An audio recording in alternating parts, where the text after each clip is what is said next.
Bismillahirrahmanirrahim. Assalamualaikum warahmatullahi wabarakatuh.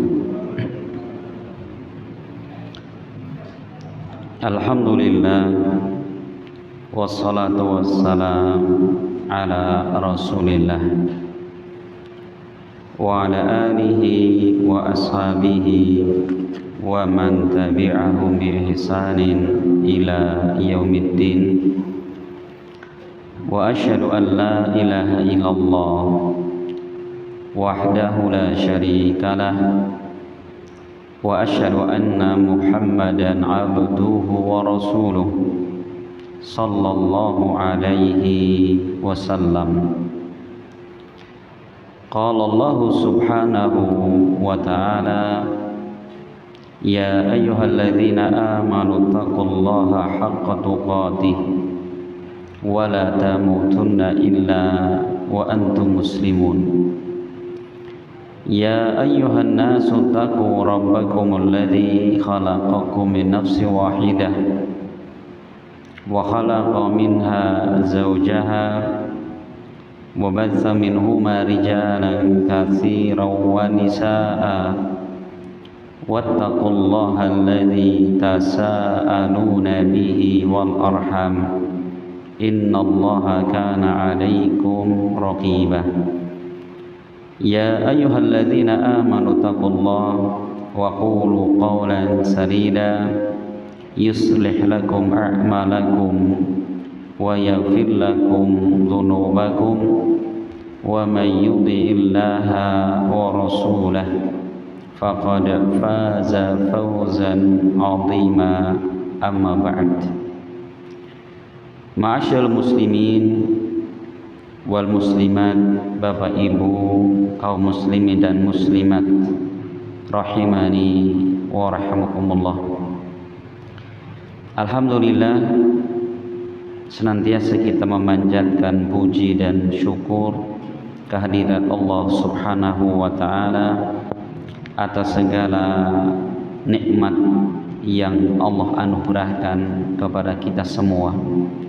Sehingga alhamdulillah, di malam yang berbahagia ini Allah subhanahu wa ta'ala kembali mengumpulkan kita di salah satu riyad min riyadil jannah, salah satu taman dari taman surga.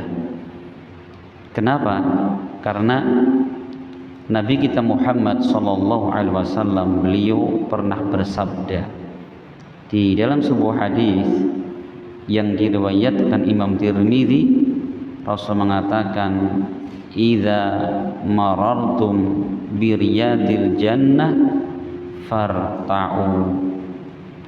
Artinya, apabila kalian melewati taman surga, maka segeralah kalian mendatanginya. Maka para sahabat bertanya, wa mariyadul jannah, ya Rasul, apa itu taman surga? Ya, maka Rasul mengatakan, qala hilaquz zikir, yaitu halaqah, perkumpulan orang yang zikir kepada Allah. Dan kata para ulama bahwa zikir yang paling afdol adalah zikir dengan kita mempelajari Al-Quran dan hadis Nabi. Ya, kita bukan sekedar zikir lisan, tapi lisan kita membaca Al-Quran, hadis Nabi, kemudian kita memahami apa makna yang terkandung di dalam Al-Quran dan hadis-hadis Nabi. Maka kata para ulama, ini majlis yang paling afdol, yaitu majlis ilmu. Masya Allah. Kenapa kok dikatakan majlis ilmu, dikatakan taman surga? Satu di antaranya, bahwa orang yang berada di majlis ilmu, maka mereka akan mendapatkan ketenangan dari Allah. Ya, sebagaimana Rasul pernah menyebutkan dalam hadisnya diriwayatkan Imam Muslim, majtama'a qaumun fi baitin min buyutillah yatluna kitaballah wa yatadarasunahu fima bainahum illa nazalat alaihimus sakinah. Tidaklah satu kaum, sekelompok orang yang mereka berkumpul di salah satu rumah dari rumah Allah, yaitu masjid. Untuk apa? Mereka membacakan Al-Quran dan saling mengajarkan. Melainkan apa? Satu, nazalat alaihimus sakinah, akan turun kepada mereka sakinah. Napa sakinah? Ketenangan dan ketentraman. Ini makanya dikatakan sebagai apa? Sebagai taman surga. Ya, sebagaimana taman surga itu banyak ya. Rasul pernah menyebutkan bahwa orang yang ada kesempatan bisa mendatangi Masjid Nabawi di kota Madinah, maka Rasul mengatakan ya bahwa di mimbar Rasul, sekitar mimbar Rasul itu adalah Riyadul Jannah, ya, sebagai taman surga. Apa kata ulama penjelasannya? Sama, bahwa seorang yang beribadah di situ dia mendapatkan ketenangan dan kekhusyuan. Siapa berdoa di situ maka Allah akan kabulkan, ya, dan keutamaan-keutamaan yang lainnya. Termasuk di dalamnya adalah kita yang sedang berada di majelis ilmu. Maka Bapak sekalian rahimani wa rahimakumullah, insyaallah kita akan kembali melanjutkan pembahasan kita masih di dalam Kitabul Jami' dari Bulughul Maram karya Al-Hafidz Ibnu Hajar Al-Asqalani, dan kita masih berada di bab adab, bab tentang adab-adab. Penjelasan berikutnya, penulis kitab di sini menjelaskan adab ketika bermajelis, ya, baik majelis seperti kita ini pengajian atau ketika Jumatan gitu ya, atau mungkin tempat-tempat yang lainnya ya, Jumatan mungkin, atau lagi rapat musyawarah. Nah, itu Islam ini mengajarkan adab-adabnya. Kita akan baca hadis. Kata Al-Hafidz Ibnu Hajar beliau mengatakan, wa an ibni Mas'udin radhiyallahu anhu qala Rasulullah sallallahu alaihi wasallam, dan dari sahabat Abdullah ibnu Mas'ud, semoga Allah meridhoinya, beliau berkata, Rasulullah sallallahu alaihi wasallam beliau bersabda, idza kuntum salasatan fala yatanaja isnani dunal akhari. Artinya, apabila kalian sedang bertiga, jadi kita duduk bareng 3 orang, apa kata Nabi? Fala yatanaja isnani, maka jangan sampai berbisik cuma 2 orang, dunal akhari, dan tidak ngajak ngobrol orang yang satunya. Contohnya kita bertiga nih, A, B, C, kita bisik-bisik alon-alon ngomongnya berdua A, B, C, kemudian apa? Dia dibiarkan, tidak ikut berbicara. Rasul melarang hal itu. Maka kata Nabi, hatta tahtalitu binnas, sampai kalian berbaur dengan orang lain. Kenapa? Min ajli anna dzalika yuhzinu, karena hal itu bisa menjadikan saudara kita dia bersedih. Ingat Pak nggih, lagi wong telu ngobrol wong loro bae niku Pak. Sing hiji kae ngapa golem menawa niki ngomong nang nyong gitu ya. Masya Allah. Makanya Islam mendidik Bapak sekalian agar kita jangan sampai menjadikan seorang muslim mereka bersedih. Coba sekalian kita akan melihat bagaimana faedah hadis yang kita baca. Jadi hadis ini Bapak sekalian datang dari sahabat yang bernama Abdullah ibnu Mas'ud. Jadi yang meriwayatkan dari Nabi sahabat yang bernama Abdullah ibnu Mas'ud. Abdullah ibnu Mas'ud Bapak sekalian, Masya Allah, beliau salah seorang sahabat dan ulamanya para sahabat. Ya, ulama para sahabat ini, Masya Allah, bukan sekedar sahabat Nabi, tapi ulamanya para sahabat. Keutamaan yang lain Bapak sekalian, pernah suatu ketika Abdullah bin Mas'ud ini qadarullah, ya Allah takdirkan, kalau bahasa kita fisiknya cacat beliau. Jadi kakinya mohon maaf kecil. Maka suatu ketika beliau sedang berdiri, tiba-tiba ada angin lewat Pak. Ya, beliau mau rubuh Pak. Spontan sahabat Nabi yang melihat tertawa, cekikikan. Maka Rasul mengatakan, mimma tathakun, kenapa kalian tertawa? Kata para sahabat, min diqati syaqaihi ya Rasulullah, karena saking kecilnya betisnya ya Rasul sampai kena angin goyang. Gitu. Apa kata Nabi? Walladzi nafsi biyadi innaha fil mizani athqalu min Uhud.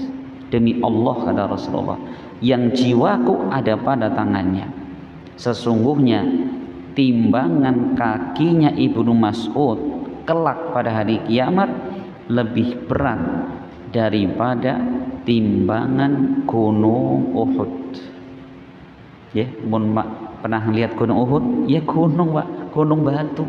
Subhanallah, Rasul mengatakan kakinya Ibnu Mas'ud kelak pada hari kiamat ketika ditimbang di timbangan amal pada hari kiamat lebih berat daripada timbangan gunung Uhud. Kenapa? Walaupun kakinya cacat kecil, namun kaki ini yang setiap hari melangkahkan ke masjid, yang begitu seringnya dilakukan berjihad atau dengan berdakwah dengan berjalan kaki, dan berapa kali Ibnu Mas'ud ikut berjihad bersama Nabi dengan menggunakan kaki seperti itu. Maka akhirnya Pak, timbangannya berat pada hari kiamat. Maka sama Pak, kita kalau punya kaki, kalau punya badan, kemudian sering kita gunakan untuk ketaatan kepada Allah, ketika Allah kelak timbang pada hari kiamat, maka timbangannya menjadi berat. Maka di sisi yang lain Rasul pernah menerangkan, yu'ta yaumal qiyamati birajulin samin, didatangkan pada hari kiamat seorang lelaki yang badannya gede Pak, Masya Allah, gede, berat gitu.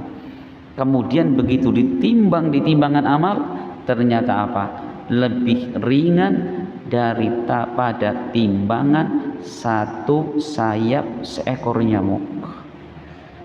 Ternyata apa? Lebih berat satu sayap ekor nyamuk Pak. Karena apa? Walaupun badannya besar, badannya berat, tidak pernah dipakai untuk ketaatan kepada Allah. Itulah Abdullah ibn Mas'ud. Walaupun secara fisik beliau ada kekurangan, tapi ketika fisik tetap untuk melakukan ketaatan kepada Allah, akhirnya berat timbangannya pada hari kiamat. Ini faedah yang pertama. Faedah yang kedua, di dalam hadis ini Rasulullah SAW menjelaskan bahwa Islam ini adalah agama yang mengajarkan agar kita baik ketika duduk di dalam bermajlis, baik ketika kita berbicara kepada orang lain. Insyaallah ya. Jadi jangan mentang-mentang orang punya kedudukan Jumatan ibaratnya harus berada di soft pertama terus, nggak boleh Pak. Nah makanya gitu ya. Nah, jadi atau tidak boleh kita bisik-bisik antara dua orang. Ya.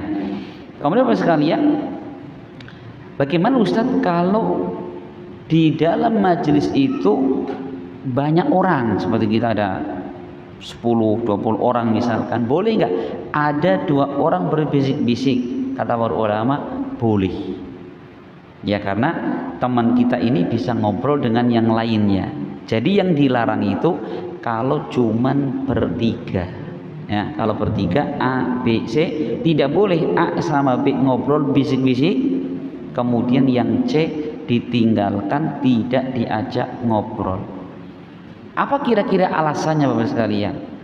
Rasul mengatakan di sini, satu, hal itu menyebabkan teman kita ini bersedih. Mong saya ada kok nggak diajak ngobrol. Nah, gitu Pak ya. Nah, kemudian bahaya yang lain yaitu ini dikhawatirkan ya, orang yang ketiga ini dia akan suudzon. Jangan-jangan dia sedang ngomongin saya gitu Pak. Akhirnya terjadi suudzon kan gitu. Bisa terjadi suudzon. Ya, ini jadinya kan urusannya panjang. Insyaallah nggih. Makanya Masya Allah Islam ini mengajarkan kepada kita demikian. Ya, jadi agar kita tidak meninggalkan orang ketika cuma bertiga. Kemudian Bapak sekalian, di antara adab ketika kita bermajelis yaitu apa? Ketika kita berbicara hendaknya gantian nih Pak. Jadi misalkan 2 orang atau 3 orang ya gantian ngobrol. Si A ngobrol, yang lain dengerin. B ngobrol, yang lain dengerin gitu loh Pak. Jangan ngapunten kayak ceramah apa ngobrol bareng gitu kan. Kalau ceramah memang yang ngomong satu. Jangan ngaji sing mengasiji liannya mingkem gitu ya. Nah ini Bapak sekalian, jadi kalau kita berbicara gantian, jadi satu ngobrol, satu mendengarkan. Nah kemudian Bapak sekalian, di antara yang dilarang di dalam kita bermajelis yaitu kita berbicara dengan bahasa yang tidak dipahami lawan bicara kita. Contoh, kita ada 3 orang, yang 2 orang Jawa, yang 1 orang Jakarta. Ya, yang Jawa ngobrol bahasa Jawa ngapak maning, gitu ya. Yang 1 orang Jakarta belum pernah dengar orang ngapak ngomong gitu. Loh, kayak sih lagi ngomongin nyong apa gitu loh. Kan akhirnya suudzon. Jangan-jangan dia lagi ngomongin saya gitu. Padahal ngomong apa? Wis madang urung kang ya urung. Nah, makanya kata para ulama, ini termasuk adab ketika bermajelis itu apa? Gunakan bahasa yang dipahami orang-orang yang ada di situ. Nggih, termasuk bahasa daerah. Contoh jenengan, ana wong telu, jenengan wong Jawa, yang 2 orang Sunda ngobrol Sunda, ya blank gitu Pak ya, nggak paham kita. Jangan-jangan lagi ngomongin saya, suudzon lagi akhirnya. Nah, Masya Allah, inilah makanya ini diantara adab-adab ketika di dalam bermajelis. Masya Allah ya, ini jadi jangan sampai kemudian kita berbicara hanya 2 orang dan meninggalkan yang satunya. Kemudian Bapak sekalian, di antara adab bermajelis yang lain, Al-Hafidz Ibnu Hajar beliau mendatangkan hadis berikutnya. Beliau mengatakan, wa Ali bin Umar radhiyallahu anhuma qala, dan dari Abdullah ibn Umar beliau pernah mengatakan, qala Rasulullah sallallahu alaihi wasallam, Rasulullah pernah bersabda, la yuqimur rajulu ar-rajula min majlisihi thumma yajlisu fihi walakin tafassahu wa tawassa'u muttafaqun alaih. Artinya janganlah seseorang ketika di majelis dia apa? Mengusir orang lain dari tempat duduknya. Contoh pas Jumatan, Pak. Nggih, Jumatan. Ya, ana wong teka, Pak, minggir, Pak. Jenengan muri. Nah, gitu ya. Tiba-tiba orang tersebut masang sajadah di depan. Dia bukan imam, bukan khatib. Gitu. Rasul mengatakan, janganlah seseorang mengusir orang lain dari tempat duduknya kemudian dia duduk di situ. Tetapi bagaimana? Lakin tafassahu wa tawassa'u, hendaknya dia memberi kesempatan dan melapangkan orang yang akan datang. Jadi misalkan ada orang sudah duduk tapi masih longgar, Pak. Ngapunten, Pak, saged kula teng mriki. Nah, gitu. Nggih, monggo. Nah, kemudian beliau orang ini geser, ada tempat untuk kita duduk di situ. Itu baru boleh, Pak. Tapi kalau kemudian kita memaksa orang untuk berdiri dari situ dan kita duduk di situ, ini yang tidak diperbolehkan. Kenapa alasannya? Alasannya banyak. Yang pertama, ini menunjukkan bahwa dia memiliki adab tidak baik. Karena di dalam Islam, Bapak sekalian, dalam perkara yang mubah, maka yang paling berhak nempati di situ adalah orang yang datang pertama kali nih, Pak. Nggih, kecuali imam, nggih. Wong imam arep telat kaya ngapa ya kudu nang ngarep dewek. Apa imamnya nang mburi. Itu ya. Jadi kalau semuanya makmum, siapa yang paling berhak berada di saf paling depan, maka yang paling awal dan datang. Niku, Pak. Masyaallah ya. Ini umum apa?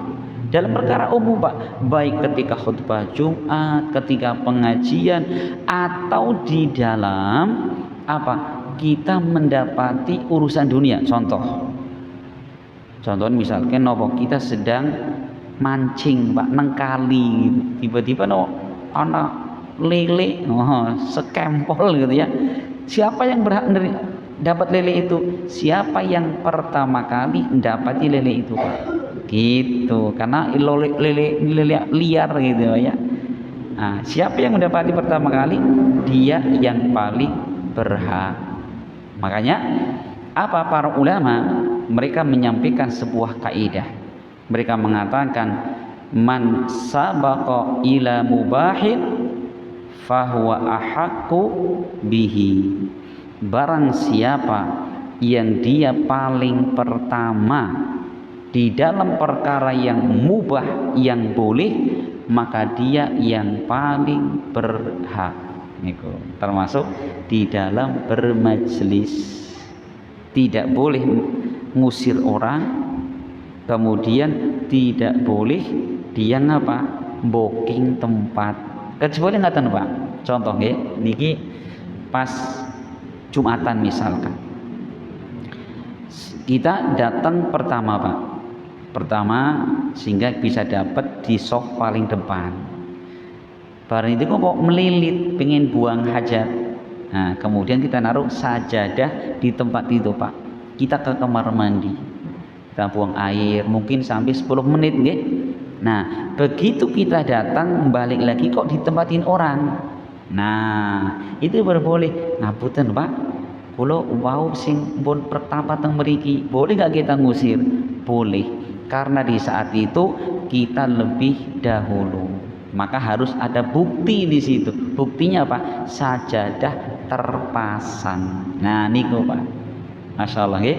Tapi kalau kita belum ke situ, maka tidak boleh kita ngusir orang lain dari tempat duduk mereka. Itulah. Ini diantara adab bermajlis. Bahkan Bapak-Ibu sekalian, Allah menerangkan adab bermajlis ini di dalam Al-Quran.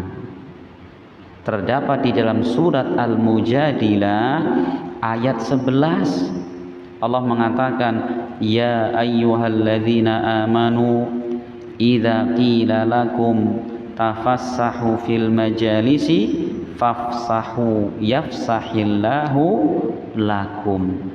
Wahai orang-orang beriman, jika dikatakan kepada kalian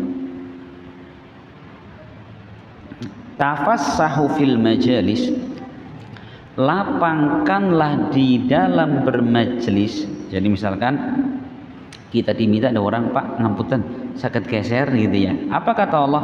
Fatafassahu, ya, fafsahu, hendaknya kalian melapangkan tempat duduk. Yafsahillahu lakum, niscaya Allah akan melapangkan hidup kalian. Jadi gini Pak, ayat ini turun dulu berkaitan dengan ini Pak. Dulu ketika Rasul Shallallahu Alaihi Wasallam beliau ceramah, beliau berpidato, maka kaum muslimin mereka berebut untuk berada paling dekat dengan Rasulullah. Ya, makanya orang cepat-cepatan Mbak pengen duduk di depan Rasulullah. Kenapa? Ya satu, biar suaranya jelas. Yang kedua, mereka berharap bisa dekat dengan Rasulullah. Nah, kan gitu. Nah, makanya ada kejadian sampai ada orang itu saking sempitnya Pak, dia berdiri menggunakan kaki satu Pak. Berdiri nih Pak, mau duduk nggak ada tempat gitu. Maka akhirnya Pak, Rasul membaca ayat ini, wahai orang-orang beriman, jika dikatakan kepada kalian lapangkanlah di dalam majelis, maka lapangkanlah, niscaya Allah akan melapangkan segala urusan kalian. Masya Allah, luar biasa ini. Hanya perkara bermajlis ini efeknya nopo, Allah akan melapangkan hidup kita semua. Nah ini menunjukkan bagaimana sempurnanya Islam. Sempurnanya Islam itu agama yang apa? Sangat memperhatikan orang lain. Sangat memperhatikan orang lain. Kita jangan sampai, kalau bahasa orang sekarang, egois Pak. Lah, sempenting nyong seneng. Urusan tangga-tangga terserah. Itu bukan sifat orang mukmin yang baik Pak. Masya Allah. Karena apa? Rasul pernah menyebutkan, siapa sih orang muslim yang paling baik? Rasul mengatakan, al-muslimu man salimal muslimuna min lisanihi wa yadihi. Orang muslim yang terbaik adalah di mana orang muslim yang lainnya selamat dari gangguan lisan dan tangannya. Itu Pak, tidak menyakiti orang lain, tidak menjadikan orang lain bersedih. Ya contoh tadi lagi enak-enak zikir menjelang khutbah Jumat, tiba-tiba Pak jenengan minggir mundur, coba apa perasaannya? Ya kan? Masya Allah. Padahal masjid kan dibangun untuk semua kaum muslimin, gitu ya. Ini mungkin anak sing takon, Ustaz bagaimana kalau ternyata yang di soft depan anak-anak? Nah, pripun iki kadang-kadang bapak-bapak, bocah cilik mundur gitu ya. Ini kata para ulama juga tidak benar, Pak. Ya, karena ketika kita sedang berbuat kebaikan itu diperintahkan Allah untuk berlomba-lomba. Fastabiqul khairat. Berlomba-lombalah di atas kebaikan. Di antara kebaikan adalah apa? Dia memilih di dalam sholat shaf yang paling depan. Apa sih keutamaannya? Masya Allah. Rasul mengatakan bahwa siapa yang berada di shaf paling awal, maka dia senantiasa mendapatkan doa dari malaikat. Malaikat memintakan kepada Allah agar diampunkan, dirahmati, diberikan taubatnya. Ya kan gitu. Makanya Rasul mengatakan, ya, andikan orang-orang itu tahu keutamaan berada di shaf yang pertama ketika sholat, kemudian mereka tidak bisa mendapatkan kecuali harus diundi, niscaya mereka akan mengundi siapa yang paling berhak berada di saf paling depan, Pak. Masya Allah niku ya. Nah cuman zaman saniki nggih harus komat saf pertama sih melompong-melompong. Padahal Masya Allah sekalian ya, kita sholat di saf pertama luar biasa. Sampai Rasul pernah menyebutkan, Pak, keutamaan orang yang dia lebih awal datang ke masjid. Apa keutamaannya? Di dalam sebuah hadis yang diriwayatkan Imam Ibnu Majah, Rasul pernah mengatakan, man shalla lillahi arba'ina yauman fi jama'atin yudriku takbiratal ula kutiba lahu bara'atum minan nari wa bara'atum minan nifaq. Artinya, barang siapa yang sholat ikhlas karena Allah selama 40 hari fi jama'atin, secara berjamaah. Nah perhatikan Pak, dia 40 hari sholat berjamaah di masjid, dan yudriku takbiratul ula, dia mendapati imam takbiratul ihram. Jadi imam Allahu Akbar, makmum sampun siap, Pak. Apa keutamaannya? Kutibalahu bara'atan, maka ditetapkan untuknya 2 macam berlepas diri. Yang pertama, bara'atum minan nar, dia telah berlepas diri dari api neraka. Dan yang kedua, wa bara'atum minan nifaq, dia telah terbebas dari sifat orang munafik. Berapa, Pak? 40 hari. Nah jajal niku Pak, tanggalane denggo niku Pak. Ya. Hari saniki tanggal berapa? Nah, hari Ahad. Hitung subuhane alhamdulillah mboten telat. Zuhur, asar, maghrib, isya. Alhamdulillah conteng lulus hari ini. Sampai 40 hari Pak. Andikan kita lulus, kabar gembira itu. Tapi biasanya kok mboten lulus. Makanya Masya Allah para ulama kita, Pak, para ulama kita ya, mereka pernah, Sa'id ibn Musayyib, beliau pernah mengatakan, aku sejak 40 tahun yang lalu tidak pernah apa terlewatkan takbiratul ihram bersama imam. Bukan hanya 40 hari Pak, 40 tahun tidak pernah telat. Masya Allah. Ya, ada lagi ulama yang lain dikisahkan, Waqi' bin Jarrah, gurunya Imam Syafi'i mengatakan, aku mendapati Al-A'mash, Imam Al-A'mash, beliau sejak sekitar 70 tahun yang lalu tidak pernah telat sholat, yaitu ketika imam takbiratul ihram dia sudah berada di dalam masjid. Sebagian ulama lain didapati bahwa mereka tidak pernah mendengarkan azan dari rumah, melainkan apa? Begitu azan dikumandangkan, maka orang tersebut sudah berada di masjid. Masya Allah, ini bertahun-tahun Pak. Nah, coba jenengan kalih kula lah abote pol. Tapi telung dina telat, seminggu telat niki. Kalau para ulama kita subhanallah 40 tahun Pak tidak pernah telat berada, mesti saf pertama wong datang awalan. Masya Allah. Karena Bapak sekalian, Masya Allah, semakin cepat, semakin awal kita datang di masjid, maka tentunya pahalanya lebih besar Pak. Karena apa? Rasul mengatakan dalam hadis riwayatkan Bukhari Muslim, wala yazalu fi salatin man tadaras shalah, dan seseorang terus menerus dia mendapatkan pahala sholat selama ia masih menunggu sholat. Jadi keumpamane kula panjenengan datang ke masjid 10 menit sebelum iqomah Pak.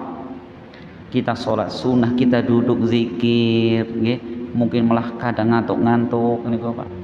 Itu dihitung oleh Allah apa? Pahala sholat Pak. Ustaz, apa termasuk saniki niki kula panjenengan nggih? Sholat maghrib lah tinimbang bari ngantuk ngaji nang masjid Pak sambil nunggu datangnya waktu isya, itu juga termasuk dihitung Allah kita sebagai apa? Orang yang sedang sholat. Masya Allah, niki diantara keutamaan. Makanya kata para ulama, ini termasuk pintu kebaikan yang sangat besar, yaitu apa? Menunggu waktu sholat. Karena ketika kita nunggu waktu sholat, maka kita sudah apa? Dianggap sedang melakukan sholat dan berpahala sholat. Masya Allah. Ini kita kembali Bapak sekalian, kembali kepada adab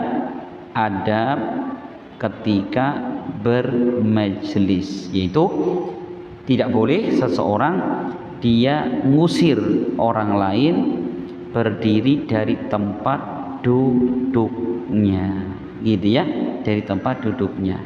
Akan tetapi kalau ada orang datang belakangan, maka di antara adabnya kita mempersilahkan orang tersebut monggo duduk di samping kita. Kita kasih kelapangan, ya, kasih kelonggaran, itu bukan malah mempersempit.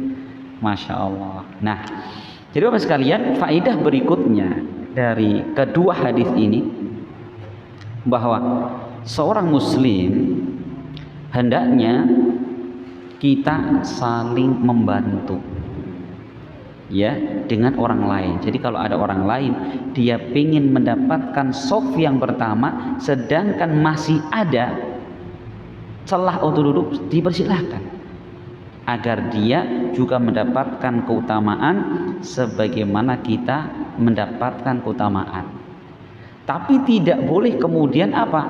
Kita, kalau istilah para ulama, isar, mendahulukan orang lain dalam hal ibadah. Contoh, sok engko jenengan mau ngajeng kula teng wingi, enggak boleh itu, Pak. Itu ya. Jadi contoh lagi, adzan. Jenengan mau adzan lah. Jangan gitu. Karena di dalam urusan agama Allah mengatakan fastabiqul khairat, berlomba-lombalah di dalam kebaikan. Contoh lagi, ini ada tetangga kita yang perlu bantuan, misalkan sakit, ya, dia biaya rumah sakit lagi nggak ada, sehingga tetangga apa gimana, yuk kita bareng-bareng bantu tetangga kita yang sedang tertimpa musibah. Nah, jangan jenengan dia lah, jangan. Harusnya apa? Saya dulu nih Pak, saya terakhiran, keliru Pak. Jadi bolehnya kita mendahulukan orang lain bukan dalam urusan ibadah, tapi dalam urusan dunia. Contoh lagi prasmanan, ampun rebutan, mau kok Bu jenengan riyen, nah baru bagus. Untuk urusan makan, untuk urusan ngantri, misalkan kemana mau ada urusan apa, mau jenengan duluan, nah itu baru benar. Tapi dalam urusan agama, dalam urusan ibadah tidak diperkenankan kita untuk apa? Untuk mendahulukan orang lain. Yang ada Allah perintahkan agar kita berlomba-lomba, cepet-cepetan. Dibedakan ya, gini ke ini kadang-kadang urusan akhirat malah mulah jenengan riyen sing pun tua, sing isi enom. Urusan mangan memangan nyong disit itu. Niku kebalik, masya Allah. Jadi urusan agama kita tidak boleh mendahulukan orang lain, kita duluan. Makanya masya Allah Bapak sekalian, kalau kita melihat kehidupan para sahabat Nabi Shallallahu Alaihi Wasallam, bagaimana berlomba-lombanya mereka di atas kebaikan. Suatu ketika Bapak sekalian, Umar bin Khattab, beliau mengatakan kepada Rasul, aku infakkan separuh hartaku. Masya Allah, dalam hatinya Umar ini, hari ini saya akan mengalahkan Abu Bakar, karena selama ini saya selalu kalah dengan Abu Bakar As-Siddiq. Sholatnya kalah, ininya kalah. Hari ini saya akan mengalahkan Abu Bakar. Sedekah dengan apa? Separuh hartanya.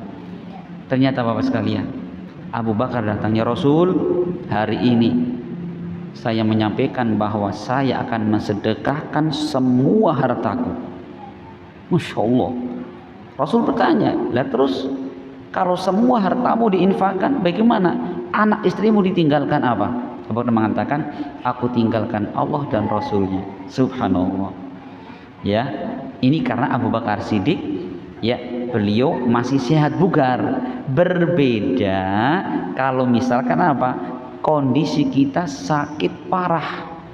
Pernah suatu ketika ada sahabat Nabi yang bernama Abdullah bin Amr bin As. Beliau mengatakan, ketika beliau sakit, Rasul datang, ya Rasul, saya sakit seperti ini, sakit keras, dan saya punya harta banyak sekali ya Rasul. Bolehkah saya menginfakkan 2/3 dari hartaku? Pinten Pak? 2/3. Jadi kalau misalkan punya uang 300 juta, 200 juta yang disedekahkan. Rasul mengatakan tidak boleh. Kaken. Kemudian ya Rasul, bagaimana kalau separuhnya? Berarti kalau 300 juta 150 juta. Rasul mengatakan tidak boleh. Rasul, bagaimana kalau sepertiganya?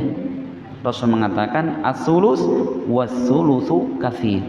Sepertiga dan sepertiga sudah banyak. Ya, itu maksimal Pak. Orang kalau bersedekah menjelang wafatnya paling banyak sepertiga. Dan Rasul mengatakan alasannya kenapa? Fa innaka intadhar, ya, warasataka aghniya khairun min antadharahum fuqara. Ya, karena Rasul mengatakan, karena apa? Engkau meninggalkan ahli warismu dalam keadaan mereka kaya dan berkecukupan, itu lebih baik daripada engkau tinggalkan mereka dalam keadaan miskin dan minta-minta kepada orang lain. Perhatikan ya, Masya Allah di situ. Jadi bagaimana para sahabat kesemangatan mereka di dalam berlomba di dalam kebaikan. Masya Allah ini. Ya, itu tapi dalam urusan apa? Dalam urusan kebaikan. Kalau mengutamakan orang lain dalam urusan dunia gitu. Masya Allah. Ayo besok bapak-bapak sekalian kita kerja bakti. Nah, siapa duluan yang ngirim jajanan? Ya anak ibu-ibu ngana gitu ya. Harusnya jangan, saya duluan. Kenapa? Ini adalah pintu pahala, pintu kebaikan. Ngaten Bapak sekalian nggih? Belum. Alhamdulillah. Jadi, nah ini faedahnya. Faedahnya adalah bahwa orang-orang beriman hendaknya mereka atau kita saling membantu. Jadi kalau ada orang datang ke majelis, ke Jumatan misalkan, ke pengajian, masih ada tempat, maka dipersilahkan orang untuk duduk dan mengisi di tempat yang masih kosong. Ini Bapak sekalian, Masya Allah, Alhamdulillah sudah masuk waktu Isya. Semoga bermanfaat. Atau ada pertanyaan? Enggak apa-apa. Kalau ada pertanyaan monggo Pak. Monggo. Pakai mic. Oh nggih.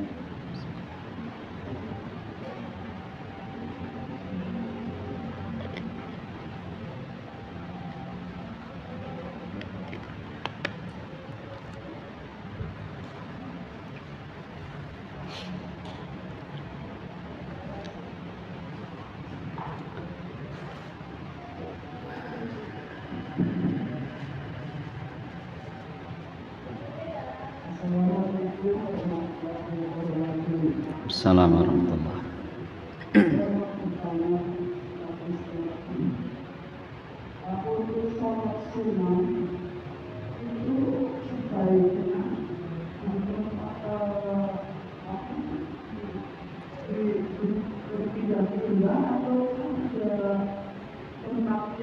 wabarakatuh.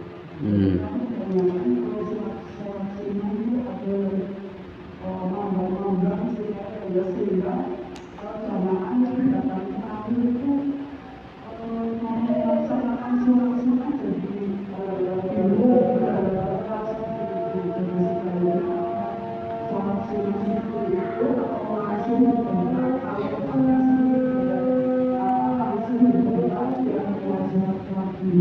Oh iya.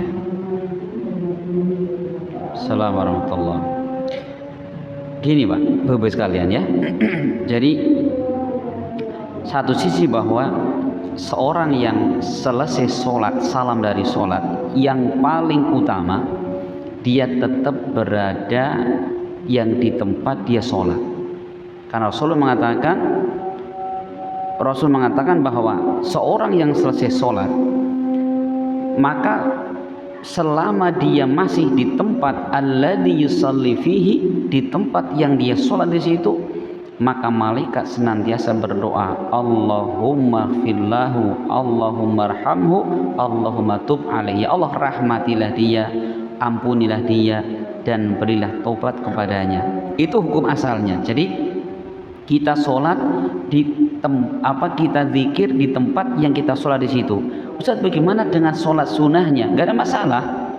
Kalau misalkan di tempat yang sama juga tidak apa-apa.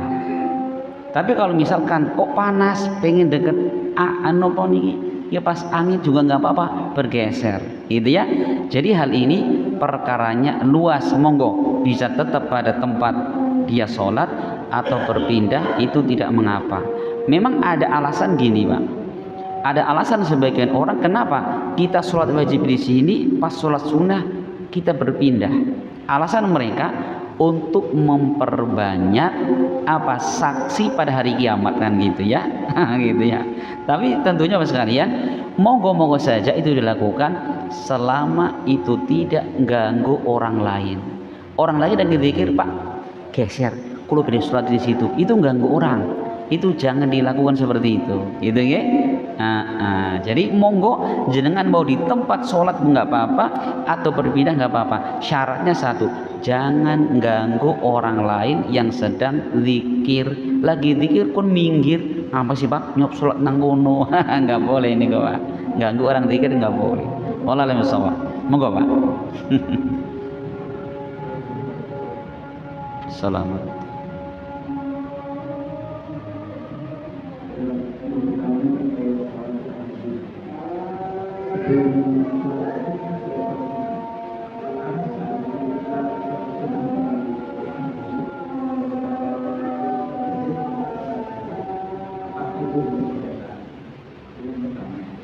Sebentar, sebelum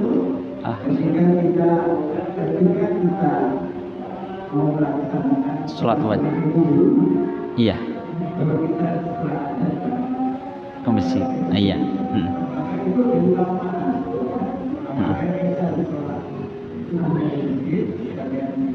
iya,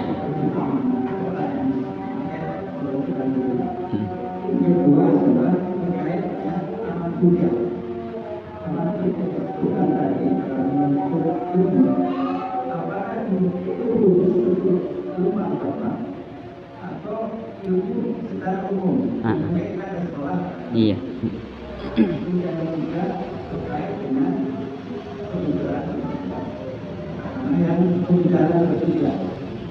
Dan kalau orang mengambil bahasa sedikit, apakah kita boleh menurut mereka?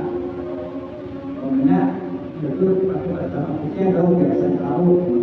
Apakah kita yang tidak kita dalam kita tahu dalam bahasa mereka atau maksud mereka memakai bahasa yang bagus.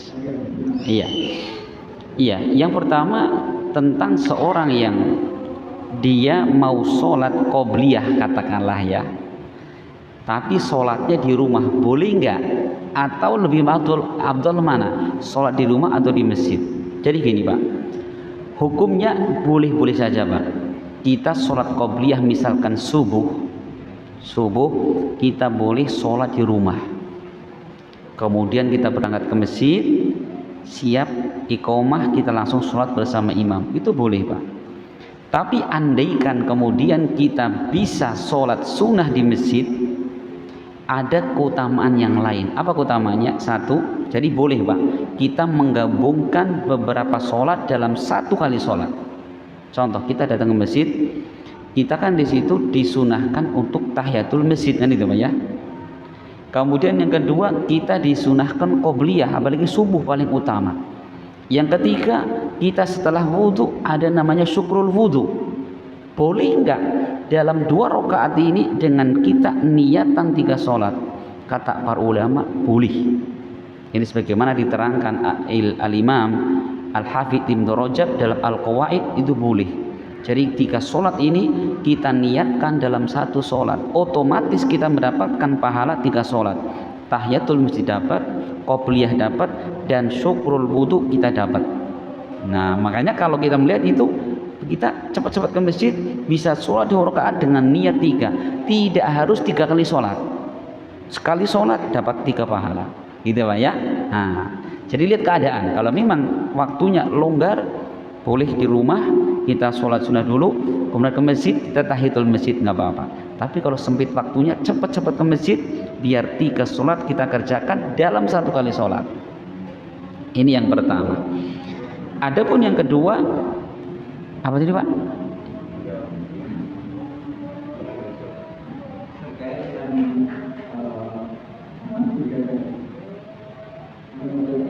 Oh iya, yang kedua yang dimaksudkan adalah riyadul jannah, adalah menuntut ilmu agama. Para ulama yang dimaksudkan adalah ilmu agama. Jadi gini Pak, kaidahnya kata para ulama, bahwa istilah ilmu yang ada dalam Al-Quran dan hadis Nabi yang dimaksudkan adalah ilmu agama. Contoh, Rasul mengatakan, man salaka tariqan yaltamisu fihi ilman, barang siapa yang berjalan untuk menuntut ilmu, maka Allah mudahkan jalan ke surga. Ilmu apa itu? Ilmu agama. Adab, karena apa? Ilmu agama, zatnya ilmunya itu dituntut adalah berpahala. Tetapi kalau ilmu-ilmu tentang dunia, bagaimana? Tergantung.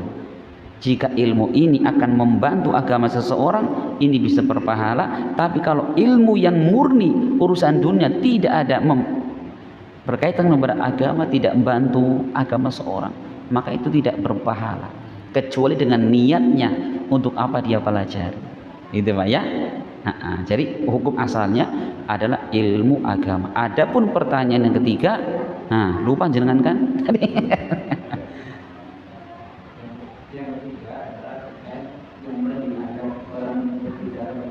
Oh iya betul. Boleh nggak kita negur, Mas pakai bahasa nasional saja, saya nggak paham. Boleh Pak, tentunya dengan cara yang baik. Maaf Pak, Mas, saya kan orang Purwokerto, orang Jawa Tulen, nggak paham Sunda sama sekali. Bisa nggak kita berbicara pakai bahasa nasional, biar semua kita paham? Boleh Pak, gitu ya. Tentunya dengan adab, bicara yang baik. Maaf ya, saya nggak paham kayak gitu. Jangan marah-marah, ngomong sih bener yo. Gitu Pak, boleh kita negur dengan bahasa yang baik. Mungkin ini Bapak sekalian sudah ngelewat waktu Isya. Ya, mungkin untuk pertemuan akan datang saya diingatkan ya, sekitar 10 menit nanti kita berhenti dulu, kemudian ada pertanyaan. Tadi lupa. Ini Bapak sekalian, semoga bermanfaat dan semoga Allah Subhanahu wa taala memberikan kepada kita ilmu yang bisa kita amalkan dalam kehidupan sehari-hari. Amin ya rabbal alamin. Dan kita akhiri, subhanakallahumma bihamdik, asyhadu an la ilaha illa anta, astaghfiruka wa atubu ilaik. Assalamualaikum warahmatullahi wabarakatuh.